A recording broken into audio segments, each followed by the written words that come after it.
Great. Thanks to all of you for coming here today. My name is Joshua Tucker. I'm a professor of politics here at NYU, and I'm the director. This is my 9th year, believe it or not, as director of the Jordan Center for the Advanced Study. I know, I'm crazy. 9th year as director of Jordan Center for the Advanced Study of Russia. And it is a huge, I'm incredibly honored that we have Mikhail Zygar here with us today, who is going to be, Zygar, here with us today, who is going to be speaking with us today about his new book.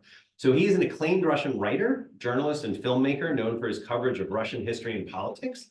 He's the founder and former editor-in-chief of TV Rain, Russia's only independent TV channel, and the creator of Project 1917 Free History, an innovative digital archive of the Russian Revolution used in university courses worldwide. His best-selling books, including All the Kremlin's Men, The Empire Must Die, and War and Punishment, offer profound insights into Russia's power dynamics and turbulent history. Currently a visiting professor at Princeton University, Zygar also writes regular columns for international publications like Der Spiegel, Vanity Fair, and again today, the New York Times, which we'll talk more about later, and shares the latest insider perspectives from the Kremlin through his weekly Substack newsletter, The Last Pioneer. If you're not subscribing already, you should be subscribed. So go find The Last Pioneer on Substack. Due to his outspoken work, he's been labeled a foreign agent by Russian authorities and sentenced in absentia, underscoring his commitment to independent journalism despite significant personal risk. We've welcomed him here today to talk first and foremost about his most recent book. And then we're going to have, so what we're going to proceed is I've asked Mikhail to kick off by talking about the book for a while to get going. And then he and I will have a bit of a conversation. I'm going to ask him some more questions. And then we'll open it up to audience questions. And given the late start, I do want to let everybody know we will end by 6:30. So we're going to wrap up at 6:30.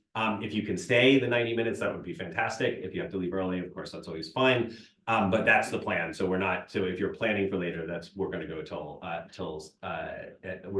6:30. So anyway, without further ado, welcome.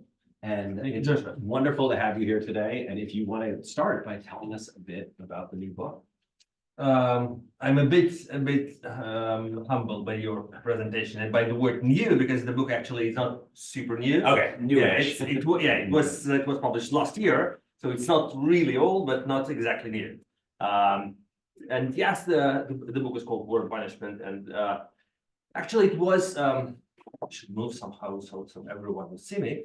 Actually, I started writing this book before the full-scale invasion of Ukraine, and I had a plan to write a book about Ukraine as the new political phenomena on the among former Soviet republics, and I was traveling around Ukraine for several years, interviewing different historical figures, former presidents, current and former oligarchs, politicians, historians, and then the full-scale invasion happened. And although I've started creating and collecting all of the materials a few years before that, I realized that actually it would be a completely different book, and it should be the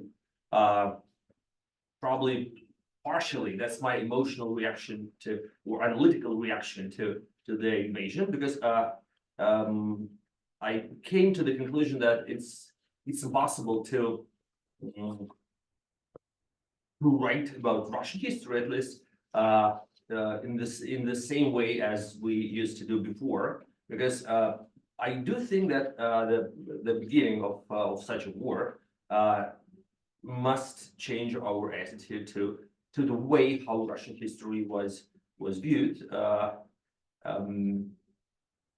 First, because we see that history is being constantly used by President Putin and Russian authorities to justify this war. And actually, half of my book, I describe all the historical myths which are being used by Russian propaganda to justify and to explain why this war is just, and it was inevitable in a way. Some of all those myths are very old, and they were none of those myths were created by President Putin or current Russian propagandists. Most of them are very old. The oldest one was created in the 17th century by Innocenty Giza, the former abbot of the Kiev-Pechersk monastery, and that's the infamous myth of the unity of two peoples. That the Russians and Ukrainians are actually the one nation, and there is no difference between them. Other myths include such an important story as the myth of the betrayal of Ivan Mazepa, the myth created by Feofan Prokopovich and actually codified by Alexander Pushkin and Poltava. And I must tell you that actually rereading Poltava was great inspiration for me, because I decided to read it right in March 2022, I'm sorry, 2022. And that was quite a surprising moment for me, because when reading it as a school kid, I took it for granted, as I think most of us did. It's just an ordinary classical poem of our beloved great Russian poet. But to my mind, if I'm reading it today, it looks like the classical political propaganda, and I see almost no difference in his wording, in his rhetorics between Pushkin and Vladimir Solovyov or Dmitry Kiselev or any other infamous Russian propagandists. To protect, or not to protect, there is a little excuse for Pushkin. Yeah, actually, by the end of his life, he understood it, and he in a way apologized for that propagandist piece, because the Bronze Horseman, one of his latest poems, is completely different. His depiction of Peter the Great is completely different, and actually he asks the question that is definitely would infuriate current Russian propaganda, because the main theme of the Bronze Horseman is it possible to call the great empire the empire that is built on the blood and bones of its people? And Peter the Great, who looks the glorious leader in Poltava, looks like a monster in the Bronze Horseman. So yeah, Pushkin is not only his political legacy. I don't judge him as a poet, but as the political propagandist, he is not equal during all of his works. But to go beyond that, there are a lot of other historical myths constantly used by President Putin, and we know for sure that he knows them by heart from his secondary school, because all of them are we know quite a little about real history of Ukraine and real history of how Russian Empire was dealing with other colonized nations, colonized territories, how Russian Empire was creating its policy towards Ukrainians as well as towards Belarusians or other ethnicities of former Russian Empire. So I think that's a huge problem for us, and I guess that we unfortunately do not have the real history of the peoples of the Russian Empire. It's amazing that we rarely talk about the fact that Nikolai Karamzin was criticized by his compatriots, but by his contemporary authors, because the name of his book, The History of the Russian State, was considered to be really offensive, because other authors and historians like Nikolai Polivoy was the most fierce critic of Karamzin, and he was asking why history of Russian state? We should write history of Russian people. That's by far much more important. But actually, and that's not the coincidence. That's the law of Russian history. We don't have any history of the people, or even more, we don't have history of peoples colonized by Russian Empire, because Russian history has always been historical propaganda. It was written for the authorities. It was written most of the classical historians like Karamzin were paid and influenced and were working for the emperor or secretary general as academician Grekov or other symbols of the Russian state. And unfortunately, I think that's the right moment to start to reconsider traditional Russian historical narrative and to try to look beyond that traditional approach to Russian imperial history. Just to finish my list of historical myths, there is a myth of Crimea as the cradle of Russian civilization that was so popular in Russia 10 years ago. There is a myth of the Ukrainian language that probably, as President Putin believes, does not exist, and actually is the variation or deviation from the Russian language. There is a myth of the most ridiculous one, but the most frequently used, that Ukraine was invented by Lenin and it did not exist before Lenin created Ukrainian Soviet Socialist Republic. And one of the most effective myths of Russian history about Ukrainian nationalists, which are right now by Russian propaganda are called Ukranazis. Before that, they were called Banderites.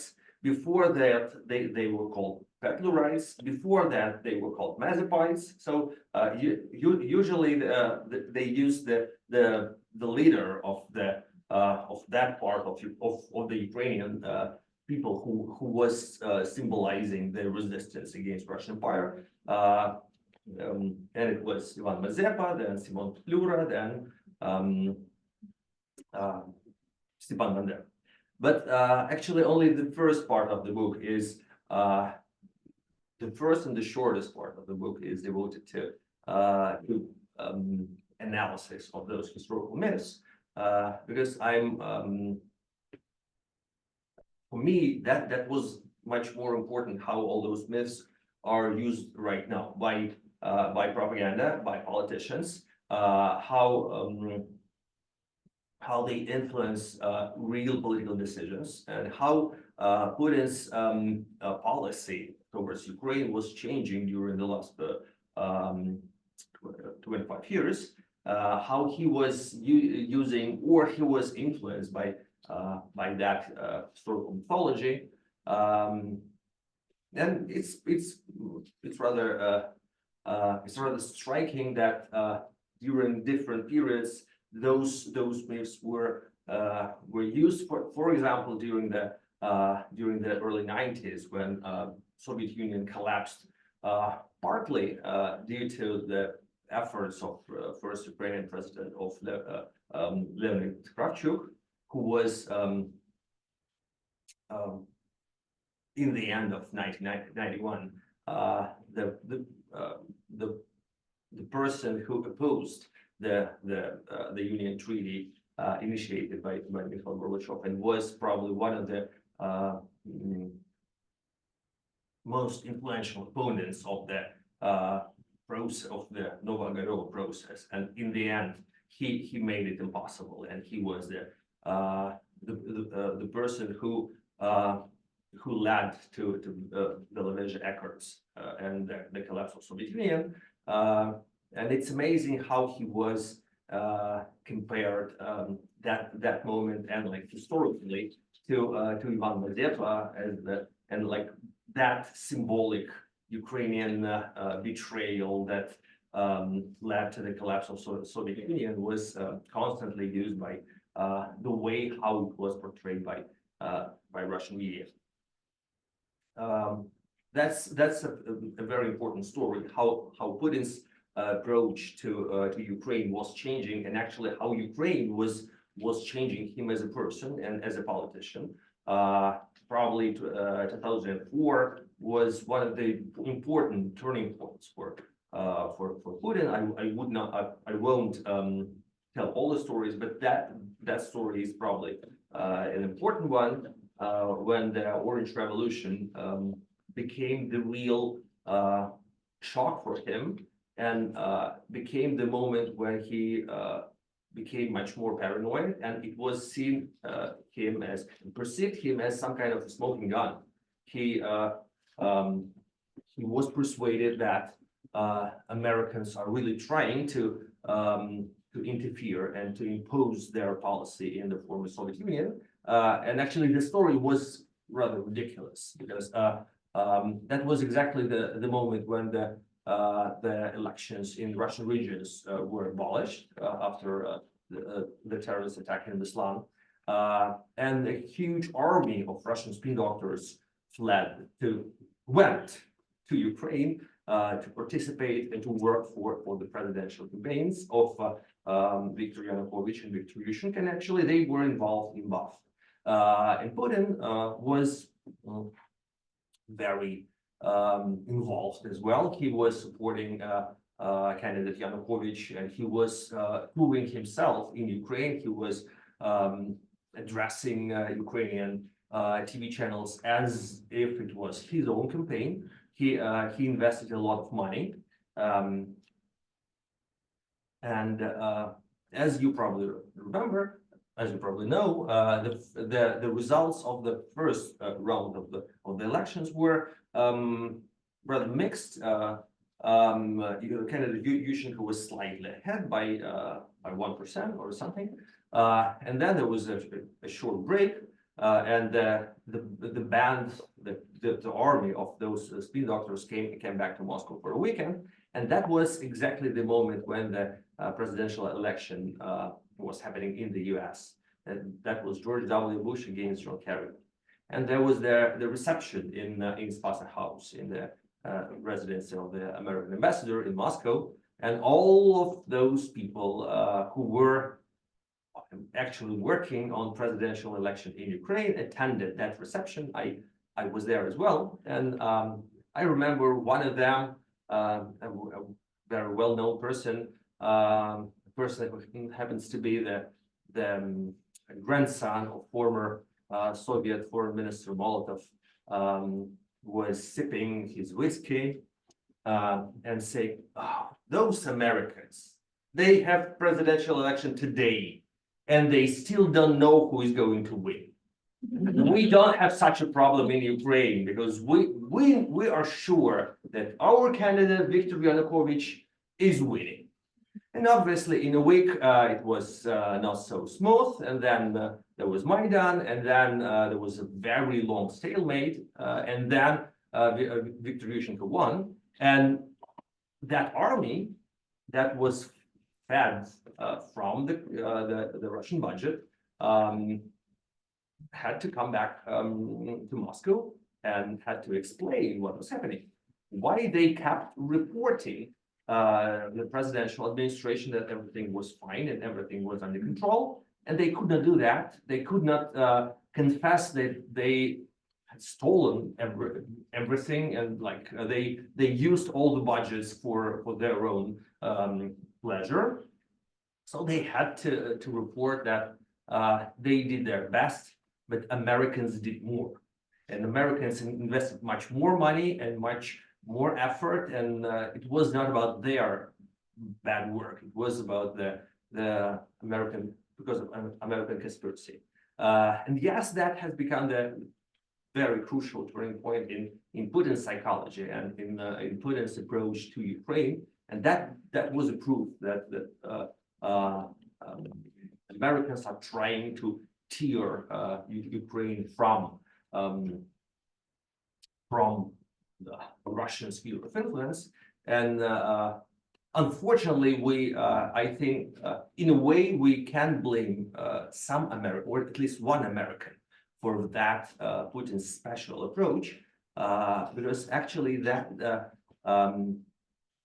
back in 1997, Putin read Zbigniew Brzezinski's Grand Chessboard, and that was the source of his information that without Ukraine, Russia cannot be the empire.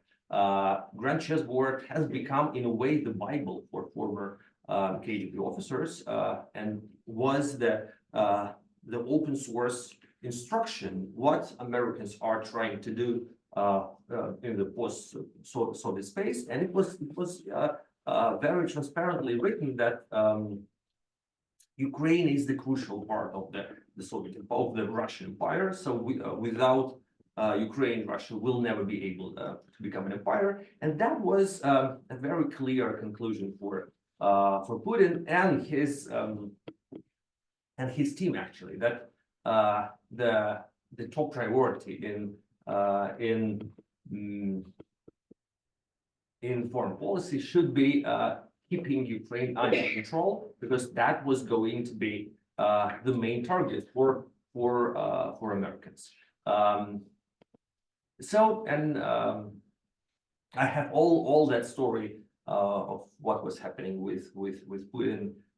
Actually, the book ends in 2022 in February. So the whole story, how it was developing during all Putin's years, how he became obsessed with history, how he hired Vladimir Medinsky to be his ghostwriter and to start writing articles about Russian and Ukrainian history.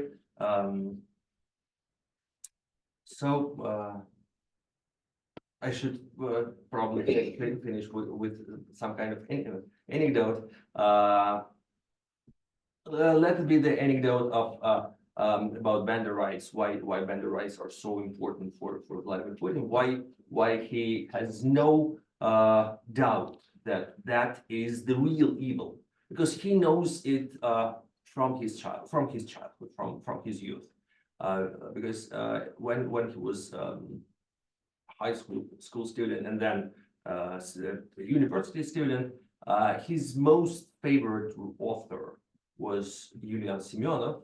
Probably some of you know that yeah, he really loved spy novels about Stirlitz, but few people know that besides 17 Moments of Spring, the most famous Soviet series about that legendary spy, Russian James Bond, which was filmed in the early 70s, based on one of the novels written by Yulian Semyonov. But the next novel, actually the sequel of 17 Moments of Spring, which was never turned into a TV series or a movie, but that was the novel about Stepan Bandera.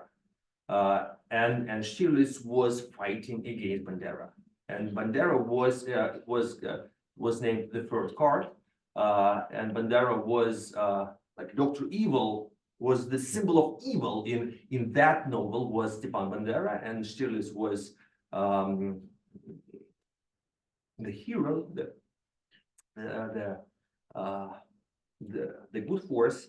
So it's rather clear that was the first moment when Vladimir Putin learned about Bandera and how terrible Bandera was.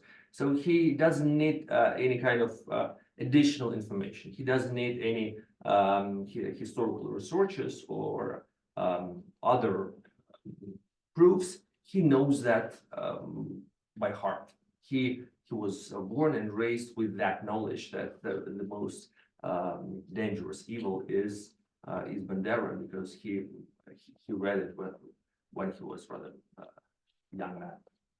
So with all that as background, do you want to take us through your take on February of 2022 and why you think it is Putin makes the decision to go into Ukraine? Oh, that's a very long part of yeah. Maybe I've got lots of questions for you. So make it very short. Yeah, I think he saw that as the unique historical opportunity, because that was the moment when he saw that everyone is so weak and he's so strong and so experienced. he could not lose that opportunity. He probably the very important point was Americans leaving Afghanistan, and all the video reports from Kabul humiliating American foreign policy was the clear evidence that that's the unique historical moment when America he's very for him foreign policy is very personal. So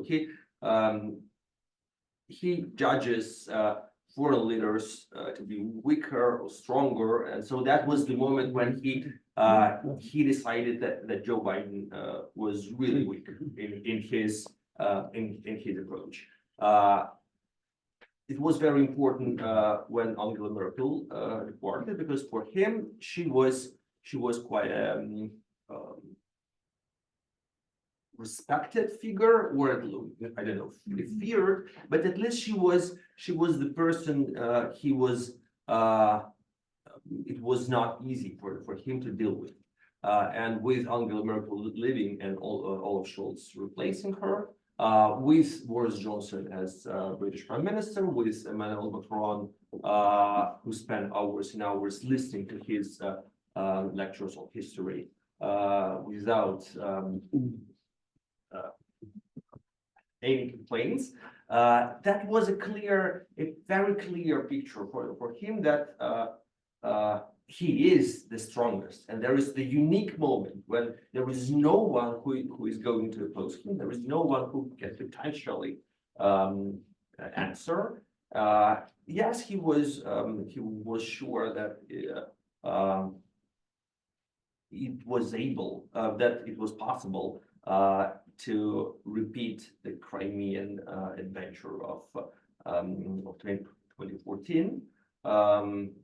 He had a lot of reports that all the necessary generals or all the necessary bureaucrats were bribed. But then it turned out that those people who were assigned with bribing the officials stole all the bribes themselves, so not everyone was bribed. So yeah, it was like a mixture of as usual. I prefer seeing history, the real history, as something driven much more by stupidity than by evil or goodwill, or by strategy or by logic. So it was a combination of different mistakes and different lies. So fundamentally, a miscalculation on his part. So would you be correct to say that if he could have foreseen the response on the part of the West coming together in the way that it did in the immediate aftermath of it, that he might have been deterred? I don't like that kind of thinking. Okay. I clearly because that's what I'm sort of taking a little bit from the weakness that he was not preparing for the long war. Right. We know that at least from the fact that he did not inform a lot of very high-level bureaucrats from his administration. I won't. Okay, we know about Sergei Lavrov, who learned about the beginning of full-scale invasion from the TV news. Mm-hmm. But Sergei Chemezov, the person who is much closer and the person who is really entitled to be aware of the beginning of the war, but he was not even in Russia. He was in Israel that day, so he didn't know about it in advance, and he learned it from not even Russian television. So it was like really no one was preparing for the war, because that was like storming the Minsk Palace in 1979. The idea was very far from what it happened to be. So maybe more of a miscalculation about Ukraine's ability to resist than a miscalculation about how weak the West really was. Calculation about a lot of things. a lot of different things. Yeah. All right, let's move forward a little bit. And I want to take some stuff from your New York Times op-ed today. one of the things and turn to, you know, the moment we find ourselves in right now, 2024 in the United States, November of 2024, in the aftermath of the election results here. One of the things that you write in the beginning of the op-ed piece is you say that Trump is no longer, you know, that for those of you who haven't read the op-ed, the setup is the Russians are very excited about the results of the election, but let me tell you these things, the reasons you think they're excited, that's not why they're excited. So the first reason that you kind of throw out is you say that Trump is no longer seen as pro-Russian. Can you walk us through the sort of evolution that leads into that statement? So I assume by no longer seen, he was previously seen as pro-Russian, but what's led Putin and those around him to no longer think of Trump as a sort of fundamentally pro-Russian figure at this point, as compared to where he was I previously? can tell you only about one day. I think that happened overnight. Wow, Because, okay.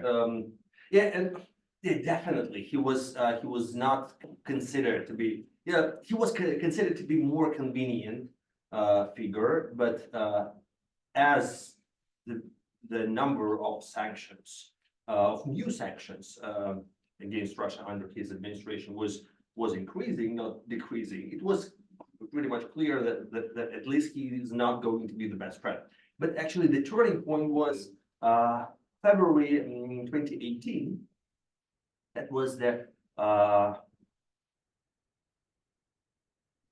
event in Syria, which is known as Konica Fields battle, which is the moment when a huge group of Russians from Wagner Group actually approached the oil field owned by ConocoPhillips, and which belonged to the Syrian opposition, and that was the moment when Pentagon was authorized to eliminate that group of unrecognized Russians. Before that, Pentagon asked the Russian Minister of Defense, those people in Russian Ministry of Defense informed Pentagon that, oh, no, these are not Russian soldiers. This is not regular Russian army, but after all, it was the authorization of president, and it was so actually still it was a shock for Kremlin when we don't know exact number, but more than 200 Russian citizens who were members of Wagner Group were killed during one day, and that was actually, like, historically probably the biggest real battle between American citizens and. Sorry, we're getting like balloons showing up on our video. Which is not appropriate for Someone the sent their topic of discussion. So, yeah, Maybe I'm doing something. yeah, I think it's that Zoom thing. Yeah. Just want to let the audience know that's not deliberate. Yeah. So that was in a way the turning point in the way how Kremlin saw Donald Trump, because that was much more unpredictable and much more hostile. That was in a way that's what Putin thinks is his strongest feature. He is Unpredictability. He is kind of unpredictable, kind of maniac, and he loves escalation, and he is not afraid of escalation. And here comes another person who is not afraid of escalation, and who can out maniac the maniac. And that was the moment when they definitely saw Donald Trump in a very different way, and not as the person they are obviously can deal with. So they understood that it's much more difficult, and they should not rely on him, even hypothetically, as our guy. But there is another bad news. They created another bad theory. They create for themselves, and now they are really happy about it. Okay, We're gonna get there, but I want to ask, we'll get to that in a minute, but I want to ask you first about the other thing that you said at the beginning of the piece, because you also write that the election of Donald Trump is not being greeted with enthusiasm from Russia because the Russians believe they're now going to get a better outcome from the war in Ukraine. I'd love to hear you expand on that a bit, because I think a lot of Americans are looking at this and thinking the election of Trump means that Ukraine will find itself in a much more difficult situation. Now, we've heard a lot, for those of you who are at the New York City Russia Public Policy series we did earlier this week, yesterday, we've heard about this from the Ukrainian perspective, and we know there are Ukrainians who were so frustrated with Biden that they're sort of hoping that Trump, just by injecting a degree of uncertainty into it and newness, might actually move things forward. But this was sort of news to me in reading your op-ed, this idea that the Russians may not think that Trump coming to power is actually going to help them resolving Ukraine. So I'd just love to hear what you expand on that a little bit. They think that they think that that's the consequence that will inevitably happen. But that's the consequence of a completely different ideology in America. So Trump is better for them because they expect real change in America, not in Ukraine. They think that the time is on their side. So for many months, Putin is sure that actually everything what's happening in Ukraine is really positive. Ukraine is getting more and more exhausted. Russia is not getting more exhausted. Russia is winning. He's sure that he's winning. So actually, he seemed not to really care who was going to win in terms of Ukraine, and even he was in a way he was not even lying. He was lying when he claimed to support Kamala Harris. But in a way, for Ukraine, Kamala Harris was much more her candidate because that meant the continuation of the same policy, and it was clear that if nothing changes. Okay, unpredictability of Trump could be good news and could be bad news. Predictability of Kamala Harris was good news because it's going to be the same as it was before, and that was okay for him. Can I ask one more? I mean, when the war started, and for those of us who've studied public opinion towards foreign policy in the US, the big fear is always body bags and people coming home in body bags and how that eventually turns sentiment against wars. This same period of time that you're discussing now that goes along with Putin really thinking things are going much better for Russia and that Ukraine is being worn down, we've at the same time seen some pretty horrendous numbers about the number of Russian troops that are being lost daily. But yet we don't seem to see any sort of concern on the part of the Kremlin that this loss of life is somehow going to undercut support for the war among the Russian population. Can you speak to this a little bit? Like what explain? I mean, I've heard lots of different explanations for this, but I'm kind of interested in your take on it, given your unique perspective. First, if we go back to history of late Soviet Union, we saw that there were any sign of protest against war in Afghanistan before glasnost has become the real phenomenon. So no one was discussing. There were no crying mothers in 83, 84, 85, even 86. So only after Chernobyl and new independent media, like Огонек and Moskovsky Novosti, only in 87 war in Afghanistan started being discussed. And it was like, so any protests from mothers and widows was possible only when it was allowed, and there was nothing before. And right now the situation is even more complicated because a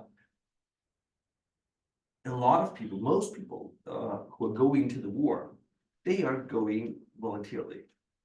They are doing that not because of their love for the greatest Russian empire or Vladimir Putin. They're making that for money. Right. And most of the time, they have a huge support from their families. Normally, that would be a very rude simplification, but the situation looks like that. Usually that happens in the most depressive poor regions of Russia, where the average salary is like $200, and the volunteer is offered 2,000 upfront, and he's going 20 million. That's if it's one 200,000 if he dies. But usually that's the family. That's a very miserable. Let's imagine the most miserable family, average miserable family. The husband doesn't really work, doesn't really earn, beats his wife, beats his kids, drinks a lot. So obviously his wife would love to divorce him, but has no other option. And here is the hope.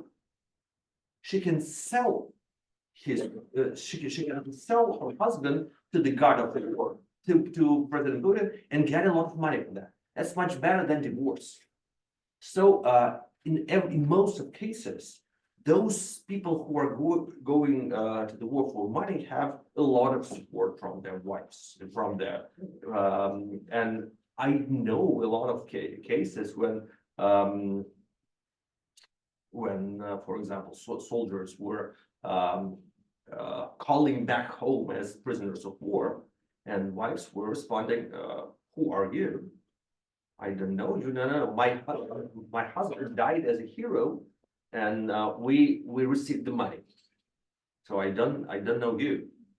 So in a way, that's a very cruel and strange situation when those families who are supposed to cry and to protest, they are in a way happy. Because that's, the end of the vicious circle of the domestic violence, and everyone is fine with that. So the situation is quite unexpected, and still, it's like Russia is,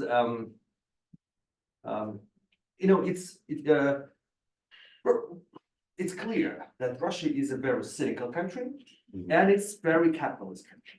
And I remember that everyone remembers that that during the Cold War there was such a Soviet cliche as and you will help, some of you should help me to translate it. Звериный оскал капитализма. How can we? Yeah, that's like the wild. Yeah. No, even something. Okay, so it's not the capitalism with human face. That's the capitalism with really scary face of a beast.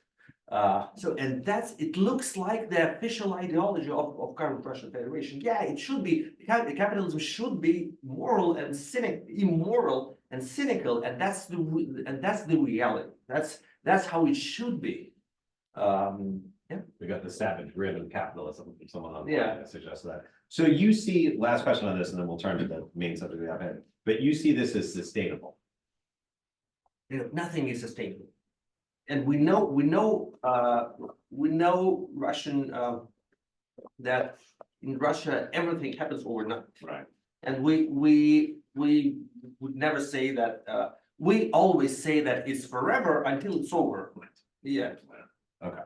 All right. So then let's turn to the main point of the op-ed, which was a fascinating reading, which was, this idea that what Russians see as why they're so excited about. I would not say Russians, but The Kremlin, people in the Kremlin, yeah. the Kremlin, the people in the Kremlin. Why the Kremlin? We've gone through a couple of reasons in the op-ed why the Kremlin is not excited. The traditional reasons we would think they would be excited, this pro-Russian and Ukraine, but that they're excited because they think Trump's victory heralds the end of the United States. So can you share with us, the argument that you put forward there, and what has led you to this? That's a very, very long theory that has finally become, it looked rather, it still looks pretty much of a wishful thinking, but for now they start really believing in it because the picture is that okay, back in the time of the Cold War, it was the battle of two ideologies. There was socialism against capitalism, and yes, actually, socialism was unsustainable ideology, and no one believed in it by the end of the Soviet Union. And it was really like those archbishops of the communist church were really far from that flock, and everyone didn't care about all those pathetic rhetorics, and it went bankrupt because lack of the believers.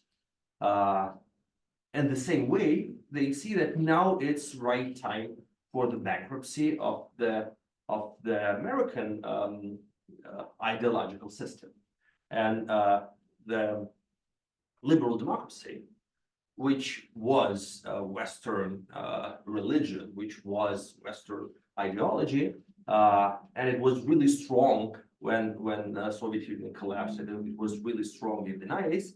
But by now, they believe everyone really stopped believing in it.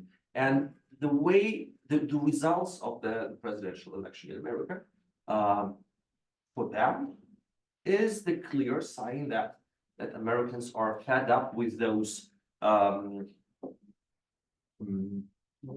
liberal, woke agenda. Actually, for them, liberal democracy in its the most absurd level has become the woke ideology, and they are trying to help. They are trying to invest a lot of efforts into promoting culture wars, into activities of bots,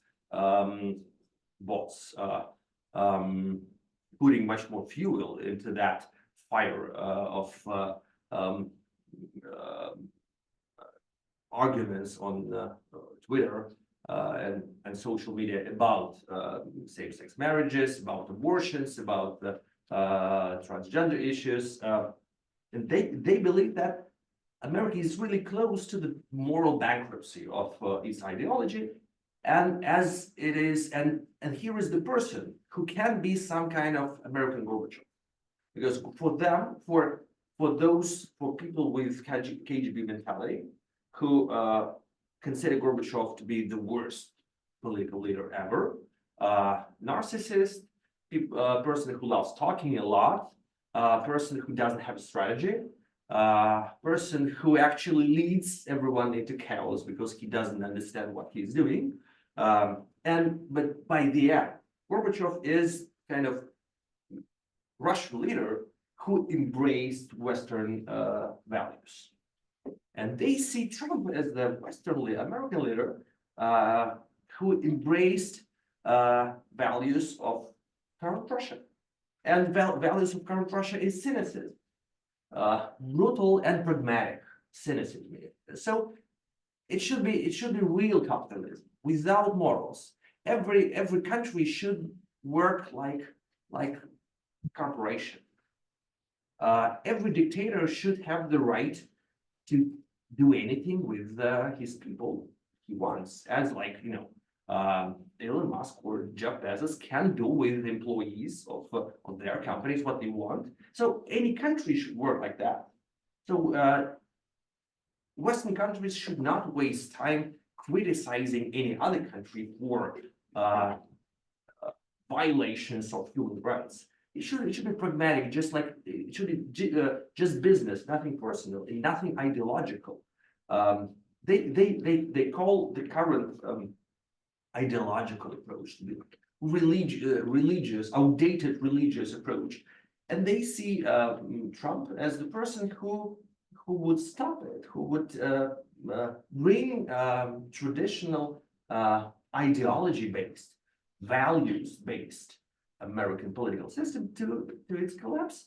But as they think that it is still a cornerstone of the American state, they expect the collapse of American state as Soviet as the same scheme as Soviet Union collapse. And here we come to the most pathetic list of proofs, because probably the biggest proof they show each other is the recent movie called Civil War with Kirsten Dunst. That's a fiction film about the Civil War in America with Texas and California. So actually, the plot, if you didn't see this movie, it was released in April this year, and the plot is an American president becomes the dictator. That leads to the secession of Texas and California, and the civil war between armed forces of Texas and unified armed forces of Texas and California against federal forces. And in the end, the democratic forces of Texas and California take Washington, D.C., and former dictator president is shot in his office in the White House. So yeah, it's like. But the movie was released in Russia under title "The Fall of the Empire," although it does not really correspond with the plot of the movie. It corresponds only with their wishful thinking of the fall of American empire as Soviet empire once fall. So yeah, that's that's in a way. I have just described you the level of the delusion, but at the same time, I would think about it seriously, because I do believe that people like Elon Musk, maybe Jeff Bezos, and definitely Donald Trump, have an approach to that outdated religious issues, which is much closer to the approach of Vladimir Putin. All right. Well, I will say, it was, as someone who's read a lot about Russia and read a lot about contemporary U.S., it was the first time I saw Gorbachev and Trump compared to each other. So on that note, I think we have a lot of people who are online, and we have a lot of people here who are in the audience today. So this has been fascinating getting a chance to ask you my questions, but I'd like to open it up for folks to ask questions here. And then Sasha and Lena, do you want to watch for the people who want to go there? All right, so let's start in the room, and yeah, go ahead. I'm visiting fellow at LYU Remark Institute, Alan Kaczorowski. My question, it's great. It was great and really short question. Donald Trump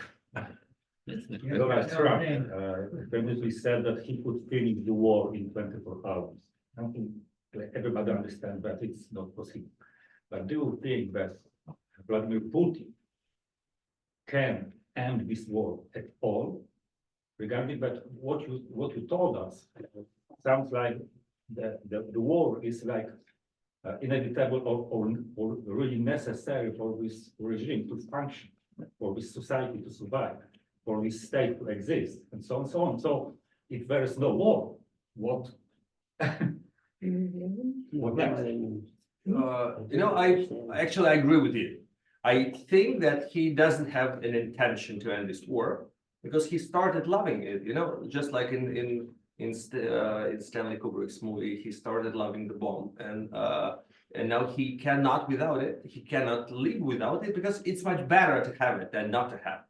So yeah, it's not super great for the economy, but actually, who cares? Russian economy is unique. Actually, the oil and gas is enough for the army, police, and FSB, and even prison system to function. And actually, who cares about the rest? Police, FSB, and prison system is enough to take care of all those people who are not happy with the economy. So actually, the war is much better than what used to be before the war, because he got rid of all of people like me. 1.5 million left Russia. The rest of people are really, under the bed. I have very, it's a bad comparison, but I usually use it because Russia reminds me of a plane, a huge plane that was hijacked by a bunch of terrorists, and they are killing everyone who would stand up and raise their voice, for example. So it's clear that what would happen if you stand up, but the rest who comply with their rules are still served champagne and hot meals. So everyone remembers that they are hijacked, that they are hostages. Everyone knows it, and everyone knows that actually they can still enjoy life. And it's better. It's like, yeah, it's scary, but you know that if you do everything according to the rules, yeah, probably something irrational can happen. Yeah, you look in an inappropriate way towards anyone, and then you are shot. That's an exception. But normally you are going to get your meal, so it can work. It works even better during the war because everyone is kind of mobilized and everyone is scared, and no one among the elite dares to criticize.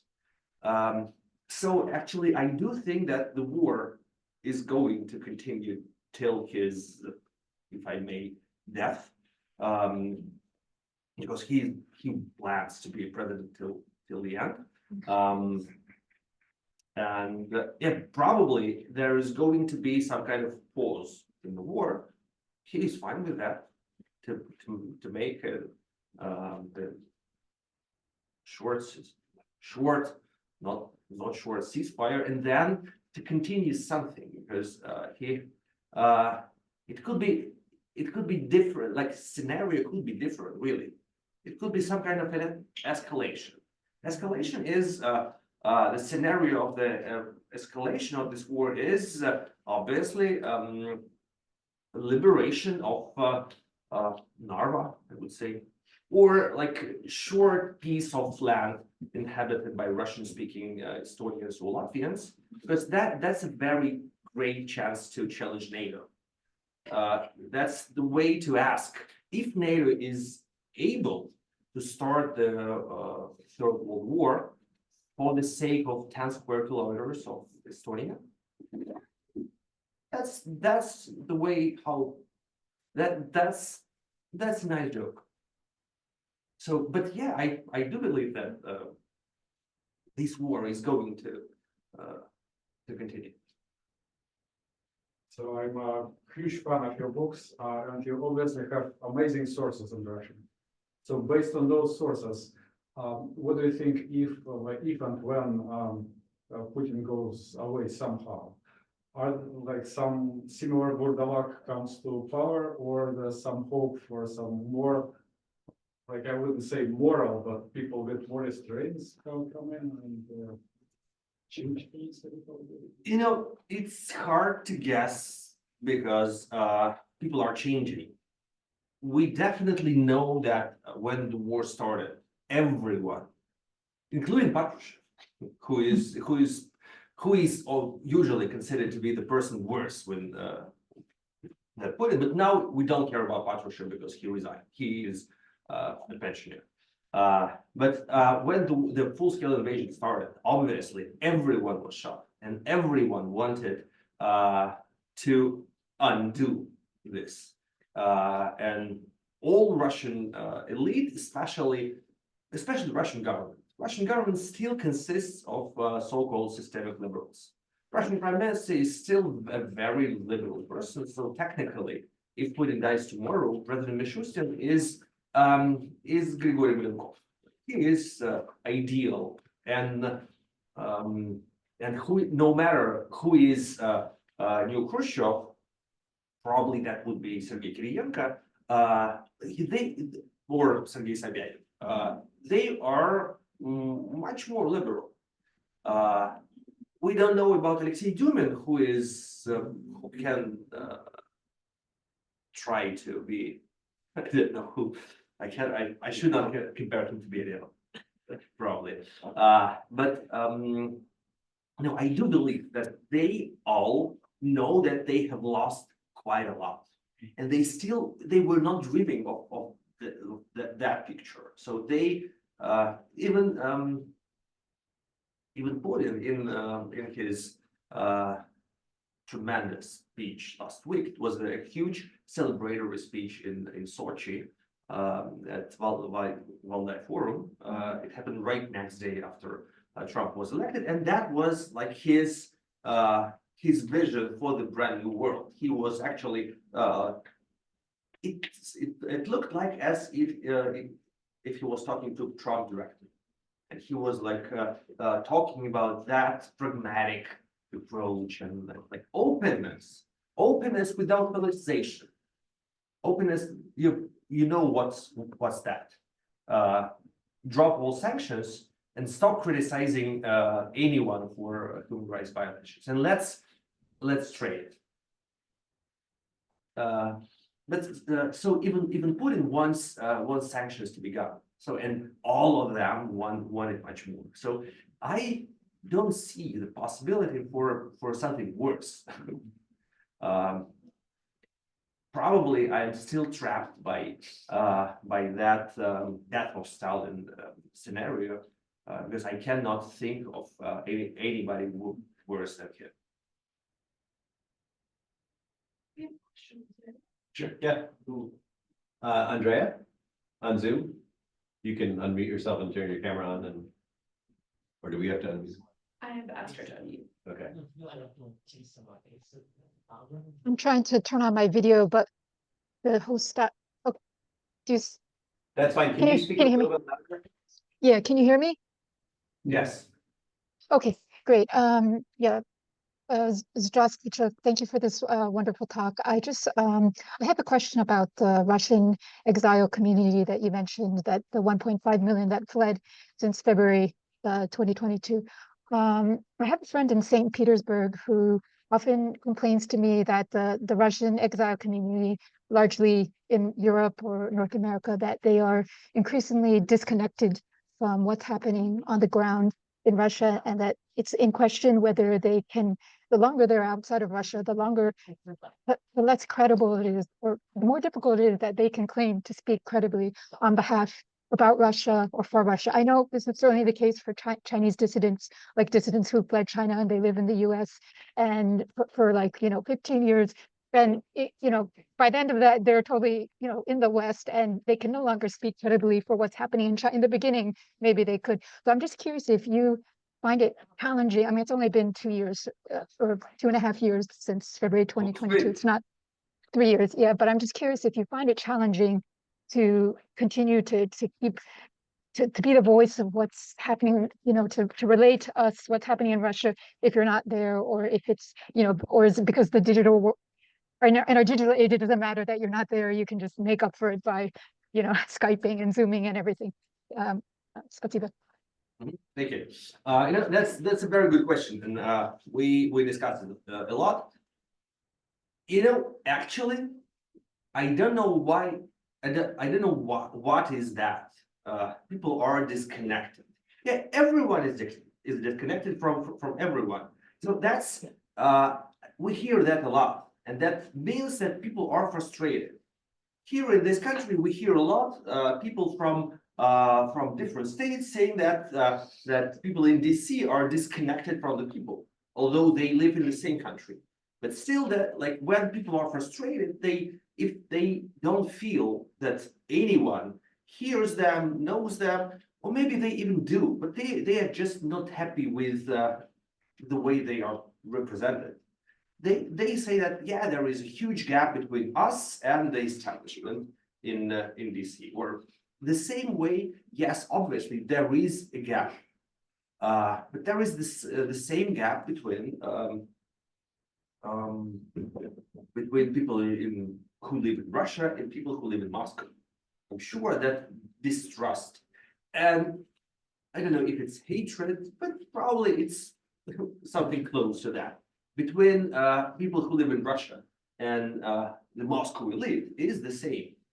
yes, there is a psychological crisis between those people who consider themselves to be to be suffering, even though they, it's two opposite feelings. First, they say that life is okay in Russia and it's still possible. At the same time, they have a huge frustration. They feel in a way, I don't know, insulted by those people who live abroad and enjoy that life. Because okay, you ran away from the country and you are drinking your Italian wine and you are going to the bars there and you can go to concerts of Zemfira and other and Shevchuk and foreign stars, and we are stuck here. We cannot travel to Europe. So that's some kind of, that's not about disconnection. That's about frustration with that situation that is considered to be unjust and unfair. Is there a real gap between inner Russia and outer Russia? Yes, it is. It cannot be the other way around. At the same time, it's very probably I'm trying to be more optimistic, but I think it's really different from the situation we had, for example, 100 years ago, when the first exodus from collapsed Russian Empire, from Bolsheviks Russia happened, or in the 70s and 80s and 90s, when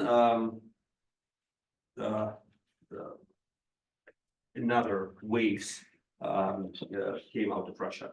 Because now the outer Russia is connected through independent media. And actually those the only independent sources of information that existed in Russia before the full-scale invasion, they are now in Europe. Actually in 4 cities, in Berlin, Amsterdam, Riga, and Vilnius. And those independent media, they are still important for some people inside the country. I have a very important example when last year or early this year, I think it was last year, when a terrorist attack happened in Moscow, in Krakow City Hall. Obviously, traditionally, there was nothing about it in the mainstream media. No Russian mainstream TV channel stopped its reality shows or movies for breaking news about the terrorist attack in Moscow. So we saw the incredible peak on TV Rain, the TV station that is broadcasting from Amsterdam. So it was the only source of information for Muscovites about what was happening in Moscow. So they had to switch on TV Rain on their YouTube, and they were getting the information from Amsterdam. And so actually it's working. So yes, so a lot of people are unhappy because of that division, because of that gap. Yes, psychologically, people who live outside of Russia and people who live in Russia are changing. Yeah, because propaganda is working. Because as long as time passes, people psychologically change. But still, I don't think that that's something irreversible. That's so dramatic. No, they still speak the same language. Yeah, they still know what is really happening in Russia. We have all the possible information. We can watch the same movies. We know everything. We have a lot of little regional local Telegram channels and websites. So we are getting a lot of information. So we know, we have never known as much about Russian regions as we do now. So it's fair but not fair. So I think that, and it depends on when and how regime collapses. So I can perfectly imagine that leaders of the community of outer Russia can be back and can become some important political figures. Because I still think that we don't know how it's going to change right now. I'm rather it's really hard to watch for everyone who is watching that what Simcas and Leonid Nevzin are doing. At the same time, it's the effort of Yulia Navalny, Ilya Yashin, and Vladimir Karmuza to unite and to stop paying attention to all the destructive fights and to try to create some positive agenda. I'm more optimistic about that. So I don't think that it's lost forever. Although, yeah, it's not easy to look from Russia at Russian opposition marching in Berlin. Yeah, that's clear, but obviously there is no other chance. Yeah. Ann O'Donnell, professor of what I'll call Soviet history here at NYU. And I have two questions. First, I want to thank you for your talk and also for your book, which I used to teach this year to my undergraduates, especially your early chapters were incredibly useful for framing some of the historical myth-making embedded in the foundation of the Russian Empire. One of the things I noticed about your book was that in certain respects, as a reader, I could almost, I felt as though I was almost witnessing, or what you were trying to do was to narrate a process of making conscious things that had been unconscious, assumptions, particularly about Russian history, that had been embedded in a broader historical consciousness of the Russian past. I was curious about your own kind of coming to consciousness of this story and why you decided to tell it in that way. In particular, I mean, in the book, I think I'm remembering that you narrate, switching from na to v around Ukraine. Mm-hmm. Was this a process that was inspired by the invasion of Ukraine? And if so, sort of when? No, I have a second part to my question. I'm also struck in hearing you talk, and I was struck also in the book about the way in which you posit the alternative for historians or for history making, or making in the sense of writing, to the kinds of myths that have been built into this political narrative at the moment, a sort of, and you were saying just now, that we need a real history and that what Russia lacks is a history of peoples as opposed to a history of the state, which is really jarring for a historian in the present moment to hear, because that's an incredibly 19th century vision of history as peoples. And so I was wondering if you could speak a little bit about the sorts of history that you envision going forward. Particularly since you have such a rich background in this yourself with 1917 and that project. So how would you think about moving the conversation historically for those of us who like to write histories of this region? Thank you for two very complicated questions. The first one is, I think, an easy one because, yeah, I have that story in the preface of the book that back in 2014, I was running the rain, and that was the moment when, at least before that, there was no debate actually in Russia about the right way to pronounce, because everyone would kill for Ukraine. It was considered to be ridiculous. Every Russian journalist, every Russian teacher, every Russian scholar would say that spirit of Russian language would be insulted if we pervert it, because we have to say na Ukraine, and that's the only possible way. And the fact that Ukrainians were insulted by that, and Ukrainians were begging to change the norm and to hear to their voice, left everyone completely indifferent. And like the liberal journalists as well as conservative journalists, everyone were sure that the spirit of Russian language, that's something much more important. And I remember that moment, it was 2014, when right in the beginning of the Crimea invasion, it was the day in early March when the upper chamber of Russian parliament was authorizing use of armed forces outside of Russian borders. So it was okaying the occupation of Crimea. And it has become clear that day what was happening, what was the plan, that Russia was going to occupy Crimea. And I felt that I need to do something.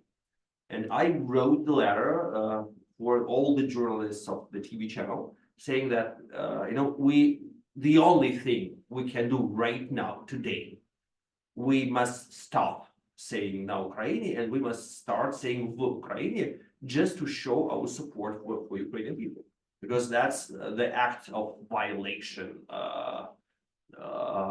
of the international law, and their country is invaded. So we should show some, like we should be more caring about their feelings. At least that's at least the first thing we must do. And that was my decision as the editor-in-chief.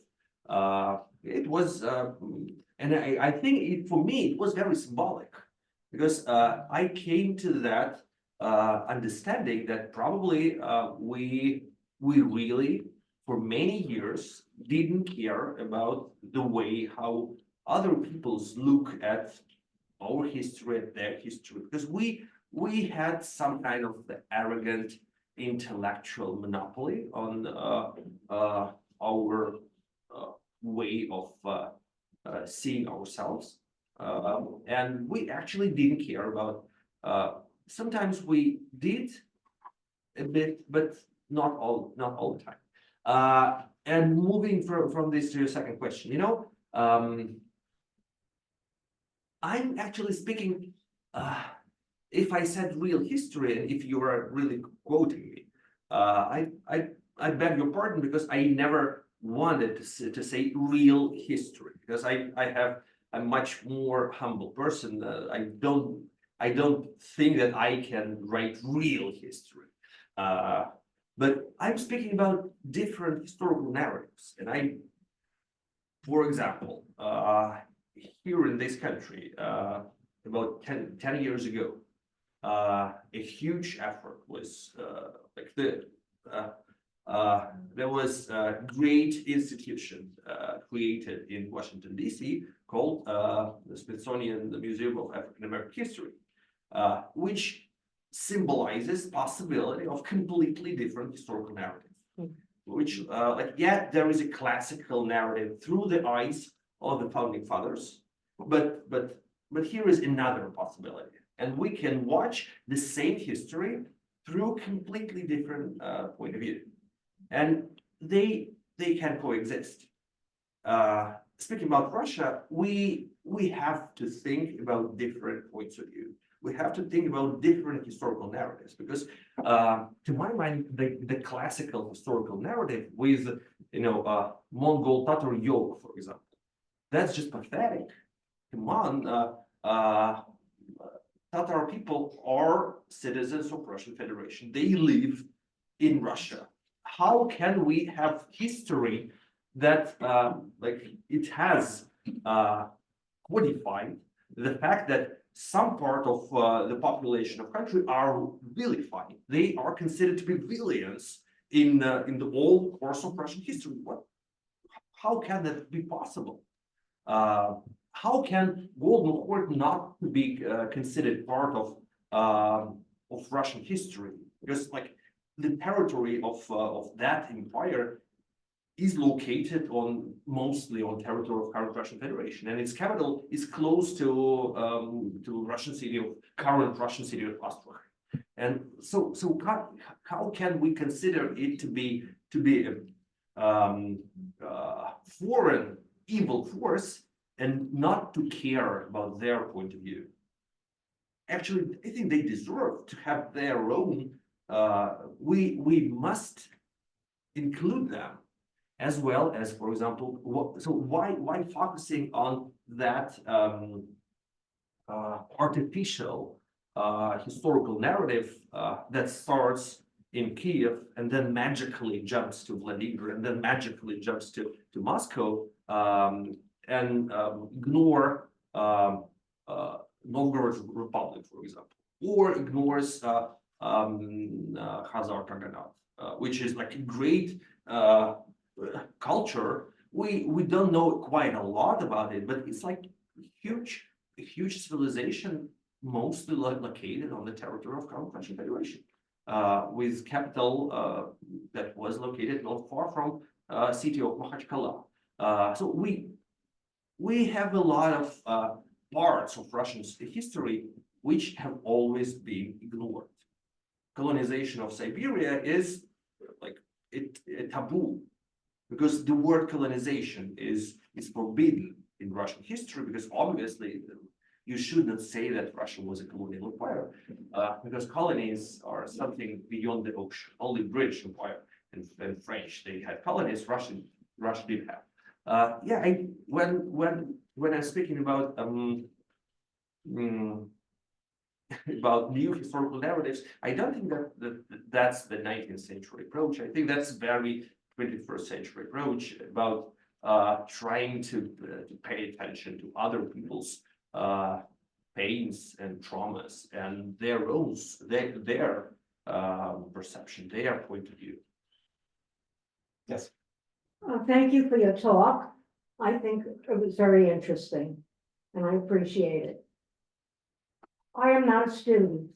I'm a senior citizen, and I'm an American who is very disturbed at the moment about the fact that Ukraine, there's a war going on between Ukraine and Russia, and that Biden just recently said that Ukraine should use American military equipment to against Russia. And I'm sure I represent most of the Americans in the United States in saying that we're very disturbed about this. From your knowledge of Putin, his behavior, his attitudes, what do you, and it seems, from what I read, it seems as if we're very fearful that there is going to be at worst, a nuclear reaction by Putin. What is your opinion in regard to that? And you seem to know much more about Putin than I do, or that the average American citizen does. Thank you. I do not believe that he is going to push the button 5 minutes before Trump's inauguration. It's much wiser to wait till the moment. So we are not in a risk of the nuclear war during the next 2 months, and even before, even without that factor, I don't think that nuclear war is the next possible opportunity to escalate the situation for him. For example, attacking Latvia or Estonia is something easier to do than, and like not that. So I think he's got a lot of possible steps without using the nukes. I think that they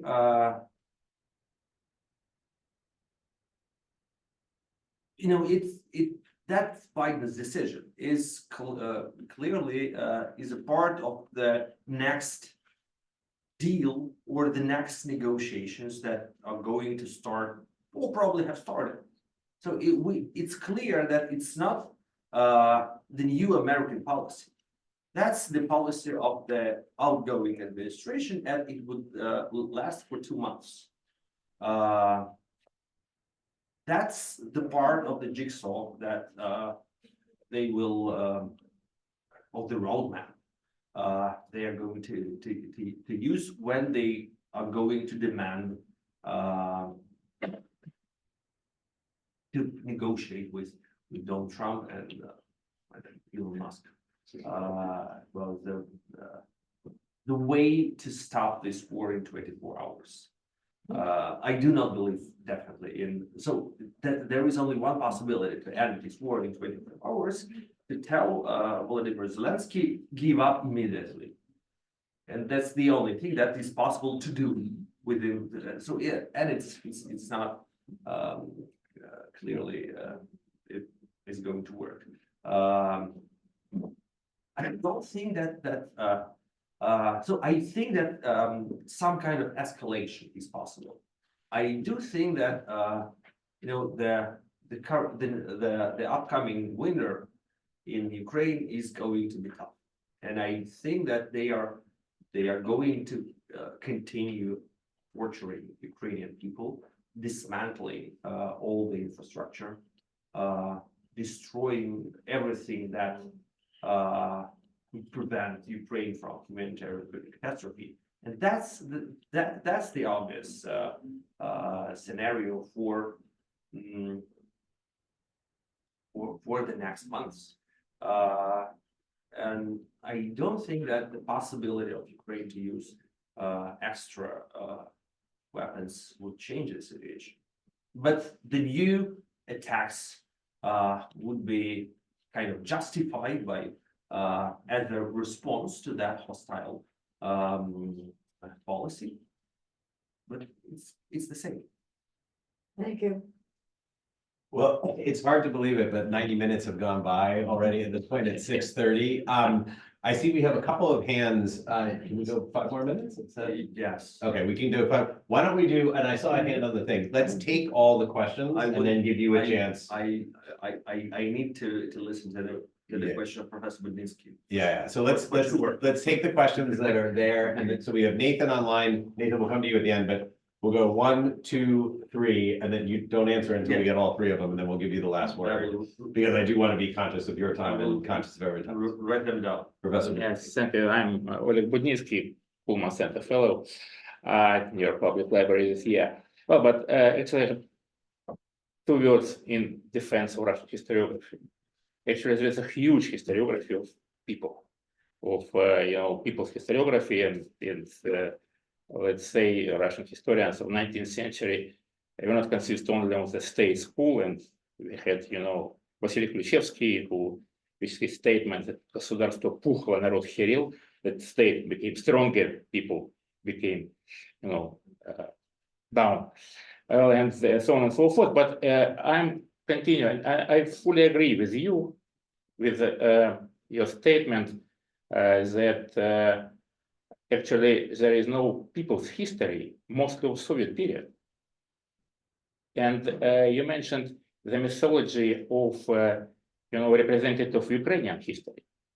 I think that in current event, perhaps the most important point of mythologization is the history of so-called patriotic war. The current war in Ukraine is represented by Russian authorities as a direct continuation of the war, against Nazis. And that is, from my point of view, the most important task, perhaps, of historiography, the demythologization of the history of Great Patriotic War, and especially writing people's history, but not history of the state. What do you think about it? Okay, in the back? Yes. Yeah. I was in Ukraine after the invasion in 2022 and saw the destruction of civilian buildings, thousands and thousands of them. almost cheerfully done, it seemed, by Russian soldiers. My question is, are the average Russian people aware of the war crimes and atrocities that the military and Putin are responsible for?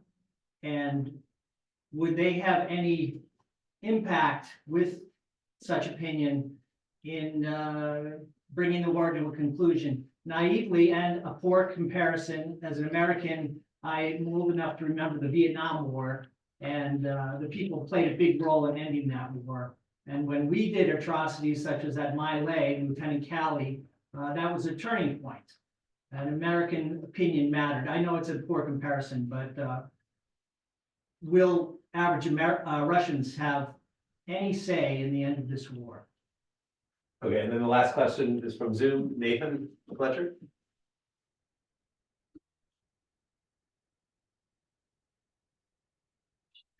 Hello, can you hear me?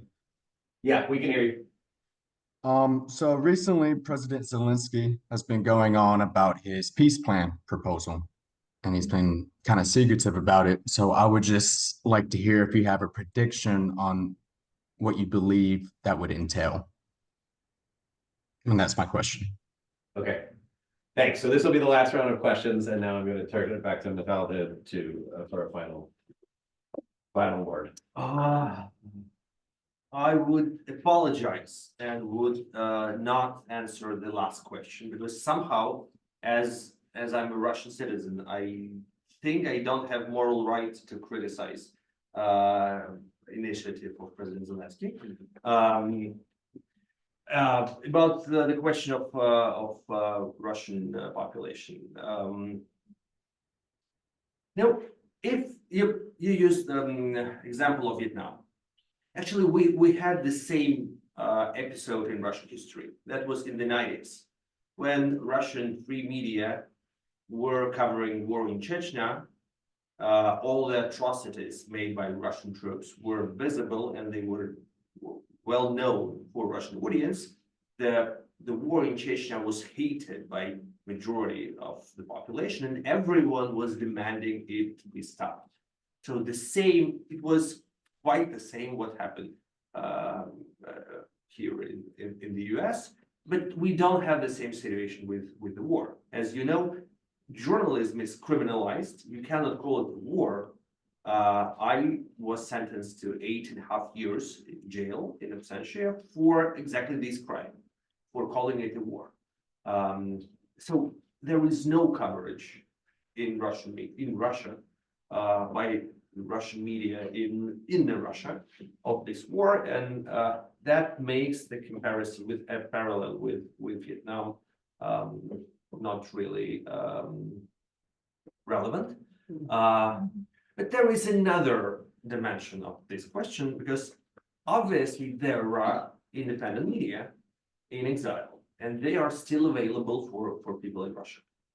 And we see that phenomena that a lot of people prefer not to watch all those news, not to follow those news, because psychologically it's very hard. I will use another parallel, which is very, if it's inappropriate, forgive me, but that's the moral experiment I always do for myself. I ask myself, can we imagine internet to exist in 1943? And can we imagine that in Germany, people waking up have the possibility to turn on their computers or mobile phones and just to check, and just to have to go to the website and to learn that information? How many Jews were exterminated in the concentration camps yesterday? So that statistic is hypothetically available.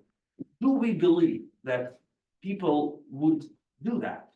Do we believe that they would voluntarily go to those websites and they would check it on a daily basis? They would seek to get this information. I strongly doubt. And we see, some of us probably saw the recent movie called Zone of Interest, write about the family of the Auschwitz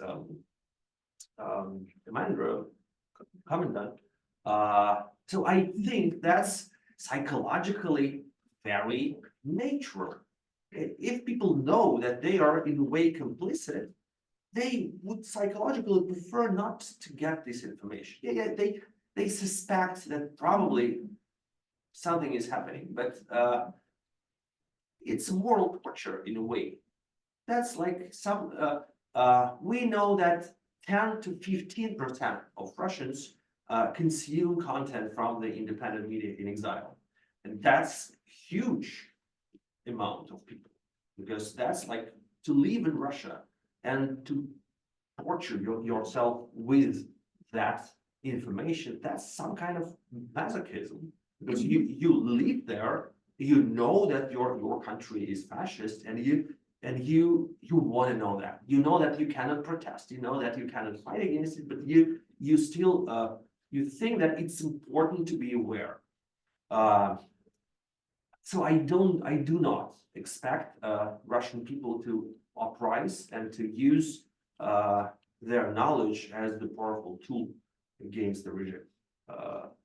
And speaking about the Great Patriotic War, you know much better than me how the way the Great Patriotic War was viewed in a very different way during the last years. So it was first it was ignored by the state because the war veterans were a threat to the regime. Then it was something in late Soviet Union, it was much more glorified, but the message of all the literature or even cinematography about the Great Patriotic War in the Soviet Union was completely different. So it was very pacifist. All great Soviet writers who were writing about the war, they indeed were writing about the horrors of the war. They were not glorifying the great victory.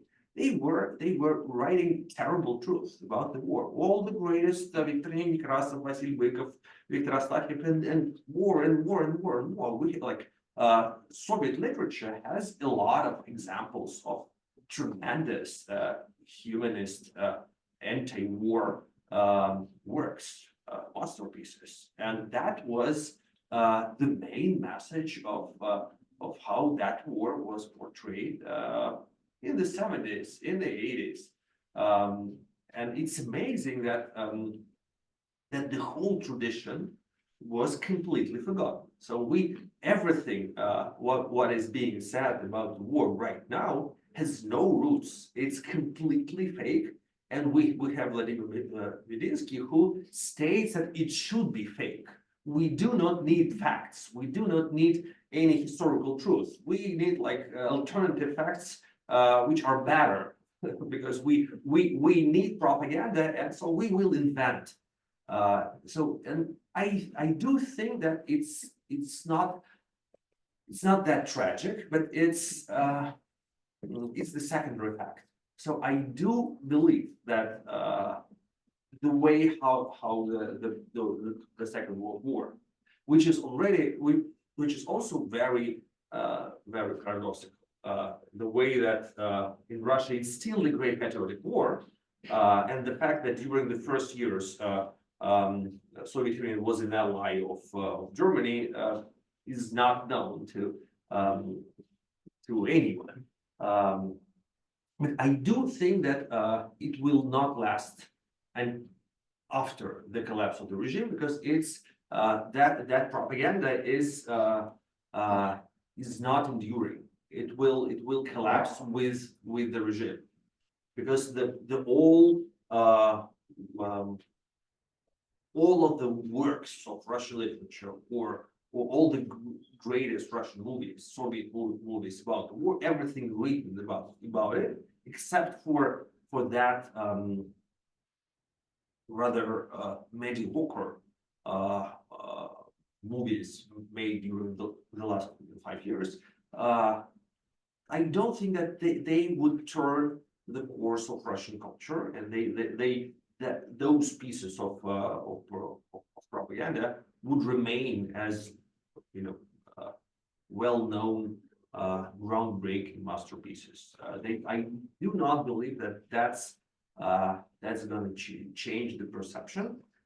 Yet, unfortunately, no one knows. So the new generation at least of Russians won't know that classical literature about the war, won't know any reliable facts. They would have a bunch of myths, but these myths are very easy to eliminate, I guess. Because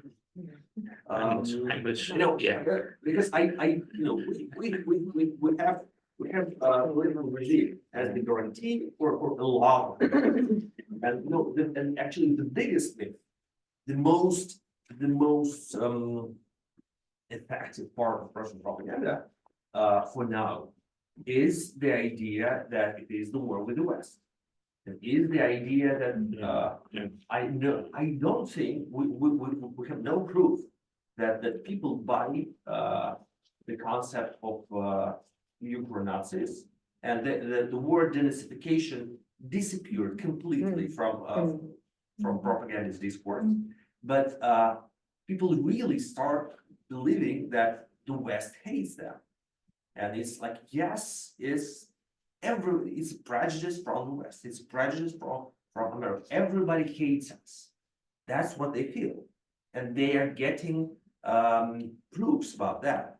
Olympic Games was statistically, could we imagine that the anti-Westernism could be bigger, but it became bigger during the Olympic Games, and that was the striking proof that the whole world hates Russia, because everyone was invited, everyone could go to join the Olympic Games, and North Korea was there, and Iran was there. Every single country, no matter of authoritarian regimes, waging wars, everyone except for Russia. And that's like psychologically, that's a proof that, yeah, it's not about Ukraine, it's not about the war, it's not about, just they hate us because we are Russians.